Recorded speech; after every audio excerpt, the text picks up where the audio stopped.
Welcome back, ladies and gentlemen. You're watching your daily Frontline briefing covering the latest developments across the Ukrainian front and the broader geopolitical landscape surrounding this conflict. Today's report covers significant progress by the northern group in the Kharkiv direction, where Russian forces have completed their months-long battle for Vovchansky Khutori.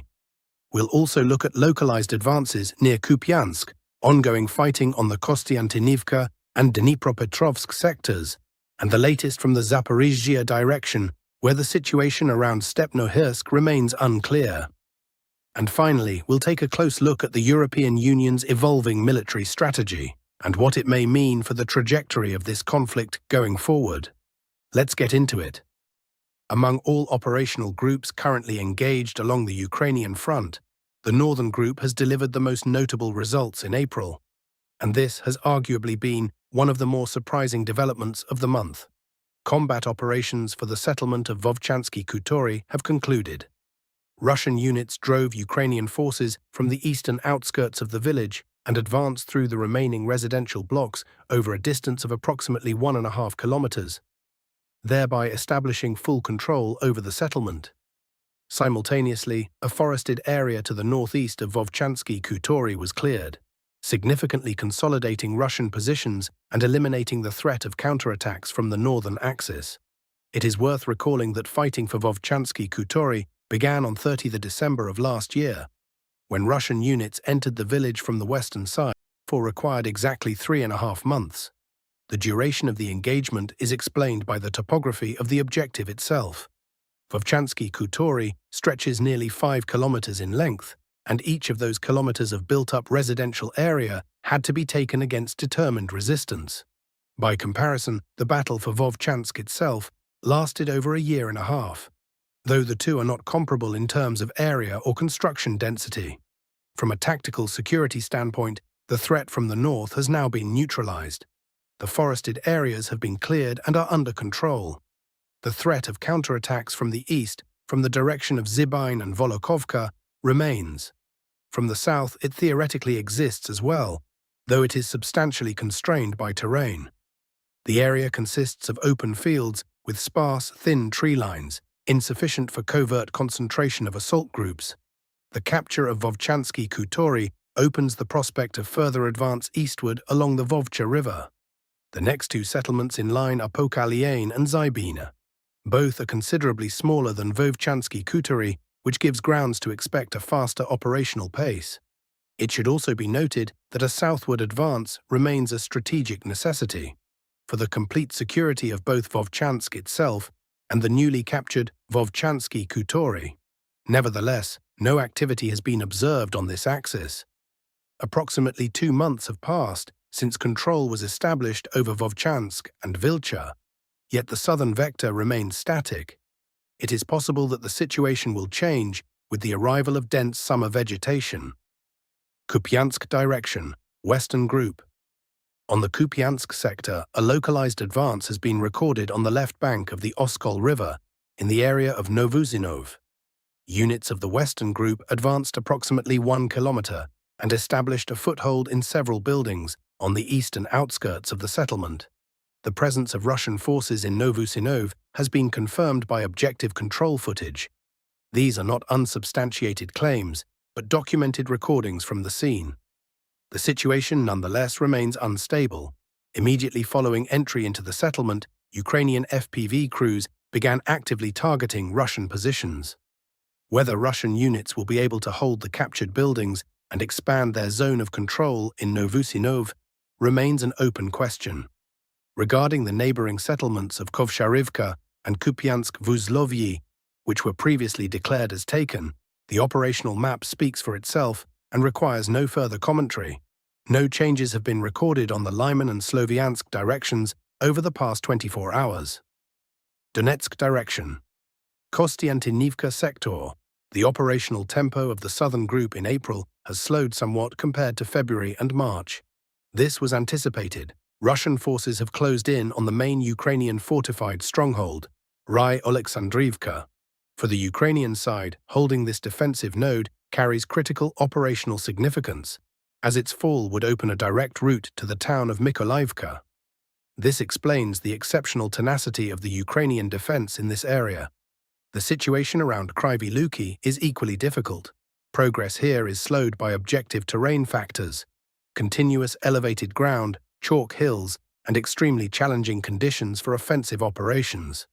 A comparable situation was observed in its time near Bilohorivka. On the Kostiantynivka direction, a new advance has nonetheless been recorded. Russian units have secured another street in Ilinivka, Naberezhnaya Street. The importance of this settlement is difficult to overstate. Its geographical position allows Ilinivka to be used as a staging area for troop concentration and subsequent thrusts toward Kostiantynivka. This is precisely why combat here is exceptionally fierce and attritional in character. Ukrainian positions in Ilinivka are gradually giving way under sustained pressure. Dnipropetrovsk direction. From this direction, both informational reports and video materials have arrived confirming changes in the situation. In the areas of Pokrovsk and Velyka Mykhailivka, intensive FPV drone activity continues. Artillery is also actively engaged against Ukrainian positions in both settlements. The key map changes have been recorded in the area of Ternov. Over the past 24 hours, objective control footage has arrived from this location. Russian forces advanced more than 600 meters within Ternov, occupying new positions in the northern part of the settlement. Forward positions are situated within the residential built-up area and are under Ukrainian fire. The cumulative body of material received from various points within the settlement over recent days confirms stable and confident Russian control over it. A similar picture is emerging in Berezove. According to available data, the settlement is under solid Russian control, though positions here are subjected to daily attacks by Ukrainian FPV crews. No further advance from Berezov towards Stepov has been recorded at this time. Pokrovsk direction. On the Pokrovsk sector, changes are localized in nature, and the bulk of incoming information continues to arrive as operational reports without cartographic confirmation. Active combat operations are ongoing to the north of Molodetskoye, Udakne, and Kotlino. An advance by Russian forces to the north of Kotlino has been recorded. A tree line in this area has passed under full Russian control. It should be clarified that this constitutes a map correction. This section has in fact been under Russian military control for some time, but confirming materials only arrived today. Russian forces continue to strike Ukrainian positions in the areas of Serhivka and Hryshin. Despite Hryshin being under Russian control, no further movement toward Vasylivka or Novolekhanstrivka has been recorded, notwithstanding repeated reports of Russian operational pressure in both directions. An identical picture applies to Shevchenko. Information about Russian attempts to advance into this settlement has been reported on multiple occasions, but no changes have appeared on the map. No confirmed developments at this location as of the time of this briefing. Dobrailsk direction. On the Dobrailsk sector, active combat operations for Belitska continue. Fighting around Novyi Donbass has not abated. Russian forces regularly strike Ukrainian positions and temporary deployment points in the areas of Dobrapilia and Pavlivka. According to a number of sources, the settlements of Novopavlivka and Pavlivka remain under Ukrainian control, and the adjacent territory, previously noted as a zone of Russian progress, is in reality under Ukrainian military control. In the space between Pavlivka, Novopavlivka, and Toretsk, a grey zone is currently identified, controlled by neither side. The accuracy of this data cannot be unambiguously assessed at this stage, however the reports continue to arrive. Zaparidge Jia direction. Stepnohirsk. The situation in the Stepnohirsk area remains tense, though reliable and precise data is currently unavailable. Contact with a source on the ground has been absent for 3 days, which significantly limits verification capacity. Objective control materials are awaited from both the Russian and Ukrainian sides to enable a more substantiated assessment. Ukrainian sources reported infantry engagements south of Stepnohirsk in the area between Stepnohirsk and Kamyanske. This data is likewise unsupported by video evidence, given that even Russian statements without documentary confirmation are assigned the status of unverified claims. Ukrainian sources without an evidence base merit even greater skepticism. The American open-source map for this sector shows the following. Approximately half, or slightly more than half, of Primorsky is marked as Ukrainian-controlled territory. Within Stepnohursk, the line of contact runs roughly through the middle. The area around Novoboykovsky and Pavlivka is marked as a grey zone. The American map thus does not confirm Ukrainian claims of having fully recaptured Stepnohursk and pushing combat activity further south. The overall American cartographic assessment appears broadly plausible, but firm conclusions must await objective control materials. Political analysis, EU strategy and escalation scenarios. The European Union's evolving strategic posture in the context of the Ukrainian conflict is becoming increasingly legible. Its core logic is as follows. Generate a systemic crisis in Russian air defense through mass use of long-range strike drones against targets on Russian territory. Under this scheme, the production of strike UAVs would be carried out directly within European countries, with only large component final assembly performed on Ukrainian soil. A particularly significant element of this arrangement is the stated intention to launch a portion of these drones directly from the territory of EU member states, Estonia, Finland, Romania, and others. The European Union has thus effectively become the strategic rear of the Ukrainian armed forces, and this is not being concealed. It is, on the contrary, presented as a political achievement.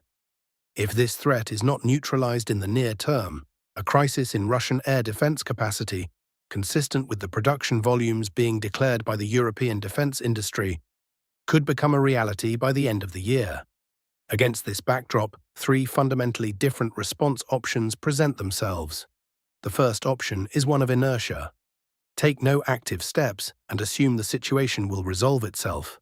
This path leads toward a point where the first serious strikes against major Russian cities, inevitably targeting civilian infrastructure, will force decision-makers to respond under conditions of a functionally degraded air defense system, subject to overwhelming domestic political pressure. Reacting under crisis conditions is incomparably more difficult than acting preventively, which is precisely why allowing the situation to reach that threshold is inadvisable. The second option is the conclusion of a compromise peace agreement on the Ukrainian conflict, even in the form of a frontline freeze. However, this path carries its own set of long-term risks: accelerated militarization of the current Ukrainian state, accumulation of substantial weapons stockpiles, including long-range drones, and the deployment of a multi-million-strong army funded by European capitals along Russia's western borders. In practice, this amounts to nothing more than a postponement of a renewed armed confrontation, within 2 to 3 years, but against a considerably stronger adversary. The third option, and effectively the only one that addresses the threat at its root, is the direct targeting of European military-industrial facilities operating in the interests of the Ukrainian armed forces. This step would, naturally, need to be preceded by a clear political ultimatum at the highest level. The underlying logic is straightforward. If a number of European states have effectively become the strategic rear of Ukraine, the distinction between those states and Ukraine as a theater of military operations loses its meaning. This would, admittedly, represent a further step up the escalation ladder, but the opposing side has already taken the first steps in that direction. At the same time, European states supporting Ukraine should be left in no doubt. In the event of retaliatory strikes against Russian territory, Moscow may not limit its response to military-industrial targets alone. Civilian energy and infrastructure facilities may enter the scope of consideration. LNG terminals, power stations, petrochemical plants, with both conventional and nuclear weapons available as instruments. A failure to establish this position clearly and promptly risks producing far graver consequences in the future, up to and including threats bearing directly on the continued existence of the Russian state.